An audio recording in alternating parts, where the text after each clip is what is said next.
The day that you've all been waiting for, boys, the announcement for patch 1.36 and the next DLC for E4 is finally here. Big thanks to Paradox for granting me early access into the dev diary so I can actually check it out and read through it, and then afterwards make this awesome video that I know a lot of you have been excited for, because it is the Middle Eastern focused DLC that we're going to be getting. As of now, it doesn't have a proper name, except it does. It's called the King of Kings, okay? E4 King of Kings, and it's gonna be very kingful. All right, it's gonna be a lot of kings in this DLC, boys. It's an immersion pack, not a DLC to be more precise, but you get my point. There's kings in it. Also, for those of you wondering, that is correct. This is Rivendell, and I am an elf. Now you know, the secret is out. Nothing more I can hide from you guys, is there? If we don't include your wallet, which is going in a very secret place as of now. Okay, enough repeating the same joke, Ludi. We want to see the dev diary. Okay, fine.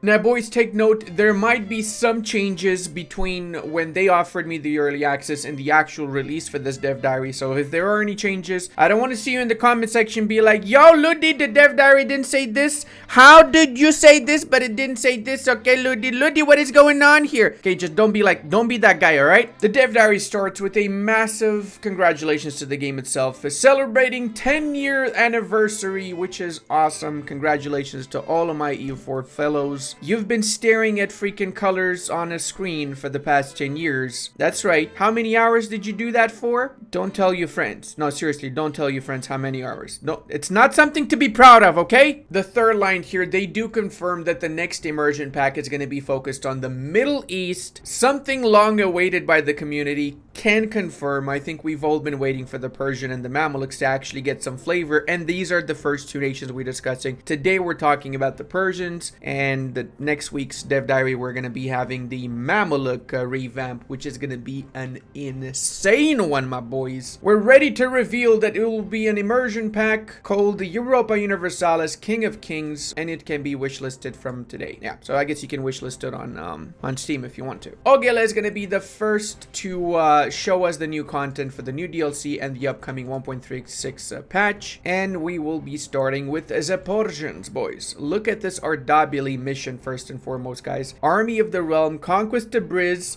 Rise of the Safavids, Consolidate Persia. We're basically going full on historical, as the Ardabili eventually did form the Persians, right? They established the Safavid dynasty, and you know, they stuck around for a while, let's say. It does mention there you get a permanent claim on Tabriz and Shirvan areas, as well as core on Tabriz province itself once you've conquered it. +3 development in every province in the Tabriz area. That is actually a lot of development, holy snaps. And a religious CB against heathens and heretics for 25 years for those jihad enjoyers out there. I know there's quite a few of you. A common complaint on the forums, which shows that they do pay attention to the forums, like I mentioned in my previous videos. Speaking of mentioning in my previous videos, I also mentioned the next DLC is likely going to be the Middle Eastern DLC. Who listened to me? Well, I was correct, okay? If you didn't listen to me, you need to start listening to me now, okay? Come on, just do it, bro. Come on, do it, bro. Also, I mentioned a few things about E5. A link to that juicy video in the description. I think some of you might want to give it a check, boys. I'm just saying. It seems like I've been right about a lot of my predictions, all right? Common complaint on the forums was that missions simply hard tags too much, and as such, we have also decided that Ardabil will not get many of these in order to keep the initial years as rather, though still, at least from a mission perspective. Highlight of the tree is the mission into Persia, so that is going to be right over here. That's how many missions till you get that done. 3 missions prior to the into Persia mission, so I assume fairly easily you can do that. It requires 15 provinces in the Persian area, and you get this event here. 565 with a strong claim becomes heir at the age of 15, holy mother, or he can be a diplomat or a general. Whatever the case, Ismail is going to be a Chad lord. Another thing unique to Ardabil is the Safaviya holy order that you can promote in your areas. Now, this is going to give 2 base manpower in every province in the state, as well as missionary strength, manpower, and recruitment time. What? What? That seems a little bit powerful. So you essentially, in a 5-province state, you gain 10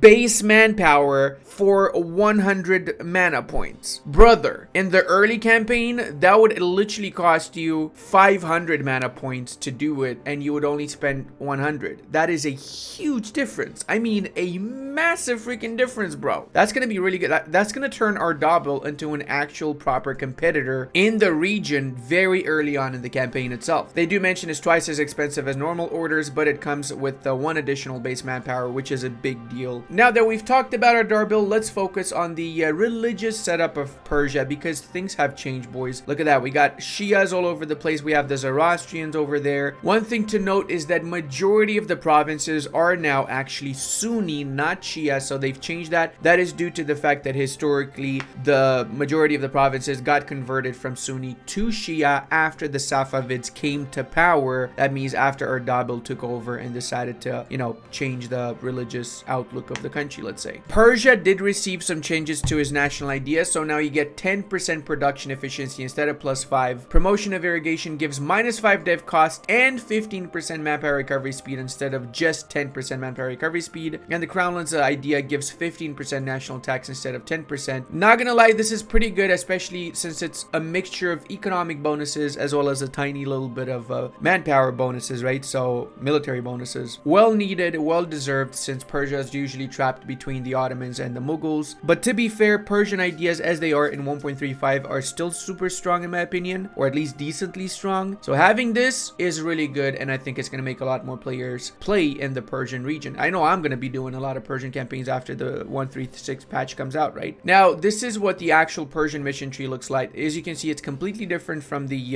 Ardabil mission tree. So that would be a precursor, the Ardabil. You change over to the Persian once you form Persia. It's got a lot of missions, a lot of placeholders. Keep that in mind. These are placeholders. They will be changed. They will get proper images before the game is out. Well, the DLC is out. Immersion pack is out. That is a massive mission tree. Holy mother of God. How many missions is that, dude? Wow. Okay. That's 51 missions in one playthrough. The Persian mission tree is the second largest in the update. The biggest one has 55. Mamluks. Who said that? Nobody knows which country has 55 missions, I mean. But this is something for a dev diary to come, of course, and has a lot of different tasks to fulfill. The Persian tree is split into 4 large packages and a small segment. The initial bit here essentially focus on unifying and consolidating Persia with the secure Khorasan and consolidate the Persia missions. So that's going to give you the claims that you need to conquer all of Persia, of course. But you also get claims to conquer Anatolia, Egypt, India, all regions which were either historically conquered by one of its predecessors, like the Caliphates, or were the territory of Persian rivals such as the Ottomans and the Mughals. You also get claims on the Balkans, and of course, I'm guessing the entire Indian subcontinent. This is not confirmed. Let's see. So it's actually a little bit more than the Persians ever got to. Well, to be fair though, the ancient Persians, the Achaemenids, they did get to the Balkans too, right? So there's that. We also have the legacy of the Safavid, unique government reform. This is a tier 4 government reform. It's going to improve the feudal theocracy ability, which is the tier 1 government reform. Unlocks decisions which allow you to embrace legalism at -50 piety and mysticism above 50, as well as it gives missionary strength, ulema max privilege, and loyalty, as well as lowers the influence. So that's pretty cool. Now the Timurids are also going to be able to form Persia. So there are in fact 3 other origin legacy sets added based on who formed Persia. The first one we've seen here, the legacy of the Safavids. Then we have the legacy of the Timurs. If you form Persia as the Timurids, you unlock the tier 2 government reform legacy of the Timurs. Unlocks the state of conquerors decision, and the reform offers core creation cost reduction, separatism reduction, and autonomy change. I feel like the Timurid one is better. Holy shit. I feel like the Timurid one is my favorite one right now. State of Conquerors also gives you for 20 years core creation cost reduction, province war score. So whenever you need to do that really fast early on expansion, this particular decision is going to be juicy. Another legacy is that if you form Persia as Mazandran, meaning Mazandran, Gilan, or Biapas, and this is the event for that, tier 7 government reform free policies, cost of advisor with ruler, religion reduction, plus administrative advisors grant 3% reform progress per level. It's okay. It's not bad. It's okay. No one's gonna get this. I can guarantee you no one's gonna do this. I can almost guarantee you no one's gonna go this path. Unless they really just want to play as one of those smaller nations, of course. Then we also have the legacy of the Seljuks. This is if the Koyunlus, Akoyunlu, or Karakoyunlu form Persia, and it's gonna give cav cost reduction by 20. Holy mother of God. Cav cost 25% cavalry cost with the other idea group modifiers and a few other modifiers from. Okay, I'm already sensing some exploits here. Those are some massive bonuses. I hope they're gonna buff cavalry as well too in the next patch, because I kind of feel like they will, especially for the Muslim packs, you know, for the Muslim nations. There's also apparently a toll part of the mission tree. It starts from the Shahanshah's coffers, which is right over here, so that's a little bit down, but apparently because it's separate from the top bit, that means you can probably do this from the start of the campaign as long as you have the prerequisites. You don't need to do any other missions before that. And it's got a lot of juicy stuff like the great works of Iran. Every owned province in Persia and Khorasan will have its development cost penalty from terrain negated. Oh my god. So the biggest issue, of course, that you had when developing in Persia and Khorasan was the fact that most of those provinces were mountains. Now, if those terrain penalties are negated, Iran is quite literally gonna be the best playing toll region in the freaking world, as long, of course, as you play as the Persians, obviously, since they're the ones that get this unique ability, right?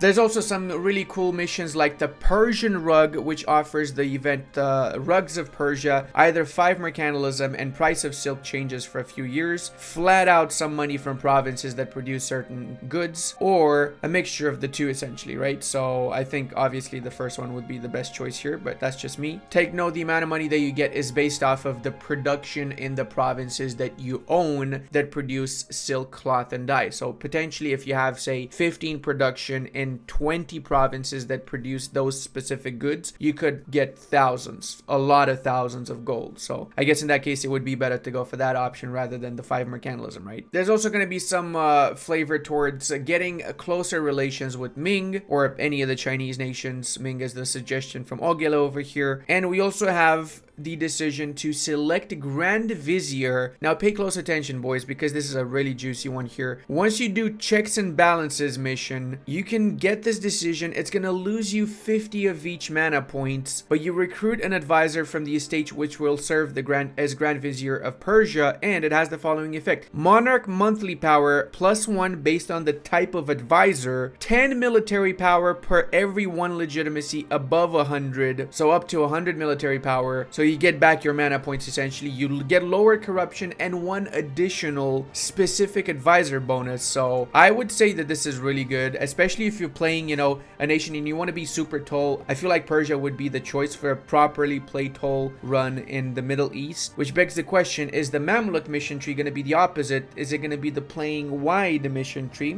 Let's see, who knows. Now this is the other bonus, by the way. So for example, if you go for the Grand Captain, you get yearly corruption reduction, siege ability, and monthly military power +1. So that's just an extra +1 compared to the previous one, right? So that's like +2 really military power or whatever power you're gonna go for. That is really, really powerful, man. That's a lot of mana points you're getting. Now it also says minus 100% cheaper, but that's just temporary. Keep that in mind. Do take note though, Ogila mentions here that it actually is gonna be 100% more expensive than a regular one, even though it says minus 100% cheaper. We also have something for all of you hunt enjoyers. Less chance of the hunting accident to trigger from the mission Cultured Court. Essentially, our heirs receive training in the art of the hunt, making the event hunting accident less likely to fire depending on the heir's military skills. Plus, houses of knowledge make the event comet sighted no longer possible to fire. So the Persians don't get comet sighted. They don't get the -1 stab hit if they do this mission ever again in the campaign. They also don't get the plague event, and the heir falls ill is not going to trigger. So these are 3 of the worst events, 4 of the worst events imaginable. And if you do these 2 missions, you're never going to get these events again. That is just a really, really powerful couple of missions, and you definitely want to do these 2 the sooner the better in your campaigns, right? Persia is also going to be the only tag with more than 5 estates. It's getting 2 new estates, so it's going to have what, 6, 7 estates? What?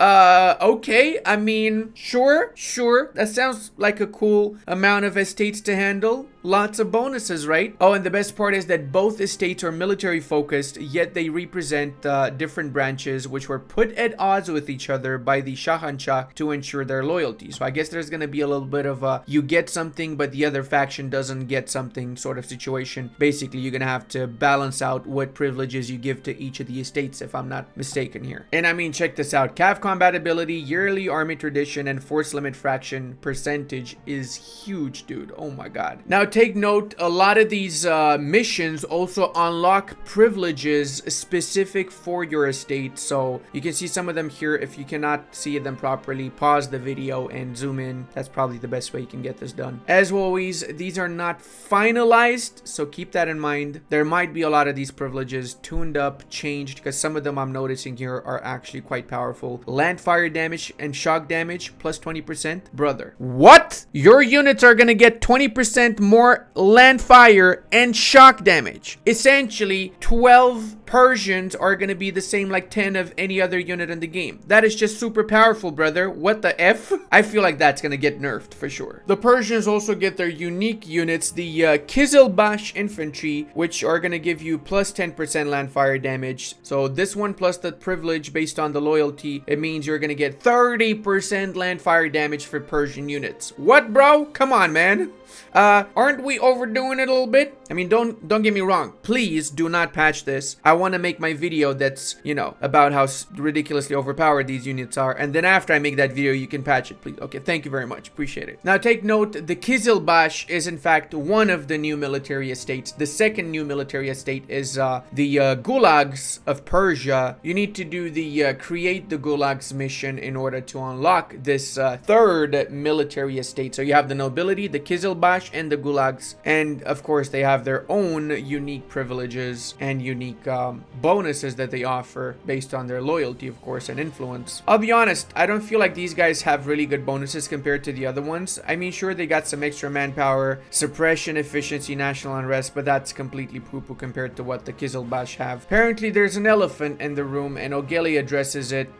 Branching missions are back, not to the extent of the Crusader Horde of the Teutons, but still in significant number. These missions are about the religious direction of Persia. So based on whatever religious path you take as the Persians, you will have different missions. I really, I think we all know where this is leading to, don't we, boys? I think we all know where this is leading to. We're getting a Zoroastrian Persia. That's right. We can either go historical Muslim path, or we can go the alternative history of the Zoroastrian Persian path. And they mentioned thanks to fellow modder Shtiopa here and his mod. I will link his mod as well in the description. You guys can check it out. Shtiopa is a really awesome dude and one of the most gifted modders in the community, alongside Big Boss and a lot of other modders that have put their heart and soul into making amazing new content for all of us to enjoy. Now, they do mention that they've changed the outlook of the missions with the branching missions compared to the Teutonic ones. This is what they look like, very bulky and not really that interesting, but this is the mission tree for the Persians. Obviously, there are some different arrangements here compared to the Teutons, that's for sure. The branching missions are quite a few of them. So we got how many here? 1, 2, 3, 4, 5, 6, about 1,000. I'm kidding. There's a few of them. Right? I'm not gonna count because I'm gonna get it wrong and then you're gonna get pissed with me again. I know how this goes. You count yourself. How many is there here, huh? You tell me right now how many missions there are here, bro. If you go down the Shia path, you have a very standard convert Persia, Islamic teachings, religious stance, unify the Shia. Basically, you gotta convert everybody to Shia. It pretty much revolves around that, of course. Take note, the Muslim branch does branch again into Shia or Sunni based on whether you want to stay on the Sunni path or you want to go over into the Shia path. Ibadi countries can do either without being forced to change their religion. Okay, I don't know how that's gonna work. That is gonna be really interesting. I might do an Ibadi Persia just to check it out. Not gonna spoil anything right now, but I might do an Ibadi Persia. That's all I'm gonna say, okay? The Sunni missions are more expansionist as they require you to unify Islam, while Shia missions are more toll-ish as they require you to have 1,500 total development in Shia provinces. Okay, interesting, very interesting. The rewards are, however, the same, which is permanent +1 tolerance of the true faith and 15% manpower in true faith provinces. That's good. And the 15% manpower in true faith provinces scales and can be matched up with other modifiers, making Persia a really good military power, right? You also get a center of conversion for 50 years if you go down the Shia path, which will help, of course, converting the provinces to Shia. Now, the Persian influence is going to give you the Court of Art and Culture tier through government reform. So we already have a lot of new different tier government reforms as it is, and I'm guessing a lot more will be added by the point that this patch is actually going to be released. It enables the Persian influence ability, as well as culture conversion cost reduction, advisors, and decay reduction for prestige. Okay, so Persian influence is a resource which reflects the advances and influences of the Persian culture in the world. And what are the bonuses of Persian influence? Let's see. The new mechanic for Persia plays into the diplomatic and especially cultural aspect of the country. You don't only have access to bar and shiny new buttons. Good, very good to see. But also a few diplomatic actions. Oh, you got new diplomatic options. Okay, cool. So we got invite into sphere of influence. Okay, all right, come on. Hold up a second. Are we turning EU4 into Vicky 2? Because I'm pretty sure we used to have sphere of influences in Vicky 2, okay? And I'm not saying it's a bad thing. In fact, I kind of want sphere of influences in Vicky 3 as well, okay? Like proper ones, not just the, oh, you're in my market now, okay? No, sphere of influence is where it's at, boys. I want it back right now. But seriously though, you can invest Persian influence in Mushasha and turn them into a vassal state. Okay, so we don't have any sphere of influences. Never mind, I should have read this properly the first time. Yeah, so you can use your sphere of influence, Persian influence better yet, to make vassal states. Okay, that's cool. That's actually cool. A culturally influenced country will immediately leave the sphere should their religion not align with ours. Ooh, okay. All right, interesting. So you got to make sure you stay the same religion. Fair. So the first interaction is inviting them to the sphere. All right, so no, I was right the first time. You do make a different type of vassal. It's not an actual vassal. It's a sphere of influence. And then after, you turn them into a vassal, proper vassal. Look at the new options we have here. So we got enable trade, subsidize army, support loyalists, bestow gift. It's kind of actually not bad. It's like both a mixture of vassal and tributary. They will pay you a monthly fee, which is significantly lower than that of a vassal and are otherwise not very useful for you in wars or economy. But you can transform these members of influence into vassals, okay? In order to do this, the country needs to be primary culture, the same as yours. So Persian countries you can turn into your vassals. That makes sense. On top of this, they also need to accept that request. So too much dev or too little opinion will hinder it and they may be disloyal. So hold on a second. Then if I convert myself to French, will I be able to use this on French culture countries? That's the real question here. I need to know. There's also a maintenance cost of 0.2 minus per month for maintaining your sphere of influence. So you obviously want to convert them. You can also spend 30 Persian influence to promote your primary culture in the country in the first place. Oh, okay. So that changes Mushasha to primary culture Persian. So I guess you don't need to go French and you can just make the French and people Persians. That's another way of doing it, I guess. Have to say, I do enjoy this a lot. Sometimes though, war is inevitable to grow your sphere. In those cases, the peace option, force primary culture, can be used. You can force oh my god. Please, Paradox, if anyone's watching this, listen to me. Make this available for every country. Please, I beg of you. Please make it so everybody can force primary culture. That's going to make for some really interesting runs. Really interesting ones. But I know that's not going to be the case. I know it's going to be just a Persian unique flavor. It's fine. I'm just, I'm saying make it 100% war score. Just saying, just an idea. Make it an age bonus maybe. I don't know. It's just ideas spat out right there. Against countries of your culture group, the war score cost is quite cheap, whilst the cost against countries outside your culture group is compared to forced religion. Fair.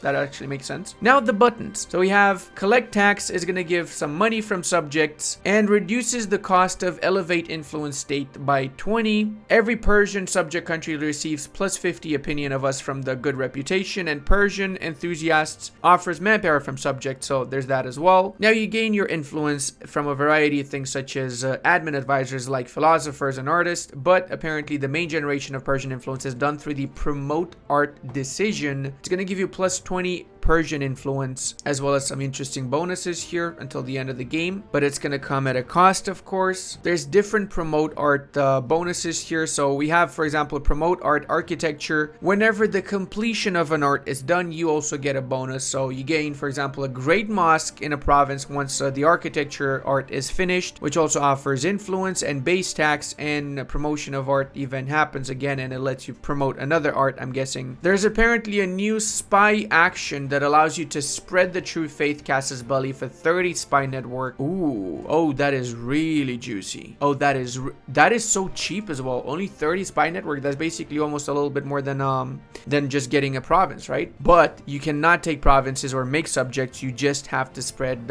faith. So I guess that's fair in that case. Now let's get into the Zoroastrian bit, because I think a lot of you have been waiting for this part. The Zoroastrian path for Persia, which, let's face it, is going to likely be my first video and when 1.36 drops. Persia will receive events that will lead its conversion to Zoroastrianism at the cost of Muslim revolts, as expected, obviously. Until the end of the game, cannot send missionaries. Tolerance of the true faith -2. A lot of horrible schnaps, but that's going to change eventually once you navigate the mission tree and once you've made your country properly Zoroastrian, obviously. The first thing that you're going to notice is the fact that if you go Zoroastrian, you get this juicy reform that offers dev cost reduction, missionary strength, tolerance of the true faith, and monthly admin skill +2. Holy shit. And innovativeness gain. Okay, that is actually pretty good. So this is the Asha monarchy tier 1 government reform. Not gonna lie, that is pretty juicy already as it is. These are the Zoroastrian missions: reborn in fire, Muslim integration, build the fire temples, restore the Avesta Zoroastrian community, purify the holy sites, balance the flames, city of Daman, and the Asha empire. So Asha Vahishta is the new thing-a-ling-a-ding here. We don't have the influence like we have if you go down the Muslim path. We have the Asha Vagagajbakaja, which is totally different. And apparently you have Streltsy. No, you don't have Streltsy. That's just a placeholder, trust. At maximum strength, it does offer manpower and true faith provinces +25, as well as unrest reduction. So that's pretty good. The country's name changes to Iranshar, and the country color will be changed, as well as Byzantium becomes a historical rival. Oh my god, okay. So we're going full on big boy history time here, and we rekindle the old rivalries, except most likely Byzantium's going to be dead by the time you enact this mission. Unless maybe you can make the Ottomans your rival, I don't know. So the first mission, Reborn in Fire, spawns a Zoroastrian center of conversion which targets Muslim and Christian provinces in its proximity. So that's going to be of help then. The Restore the Avesta allows you to propagate religious trade policy for another method of converting provinces. So that's basically 2 centers of reformation if you include the propagate religious policy too. You also have the Zoroastrian invitations, which is a new mechanic. You have a limited amount of these, but whenever you get them, you can invite other countries and they will likely become Zoroastrian. So you can invite, as it shows here, Hassa, and Hassa will convert to Zoroastrian. What the F? So you basically just diplomatically spread your religion around the world. That is really, really good, bro. The AI acceptance, why they accept the vassalization apply here, though not as strict. Speaking of Zoroastrian, their blessings affect your government mechanics. Is now possible to be defender of the faith as the Zoroastrians. Oh my god, finally. So that's going to be really, really fun to see, man. And Zoroastrian faith has some changes as well. Wait, no, these are the same. We just get monthly influence for the 3 different thingalings. But these are the same, aren't they? As they are right now. They might change this later down the line. Let's see. There's also some new flavor events added which trigger throughout your campaign. And next week, Big Boss is going to give us the big old Mameluk's juicy tree that I'm super excited for. Now, boys, I don't know when this is going to get released, but I'm going to make time because I'm likely not going to leave my cave for a couple of months after it gets released. And I think a few of you might do the same as me. Hope you enjoyed this video today. And hey, if you did, check out this awesome Caliphate run until the next time. And I want to give a massive thank you to all of my patrons, channel members, and Twitch subscribers. I would not be able to do this without all your support.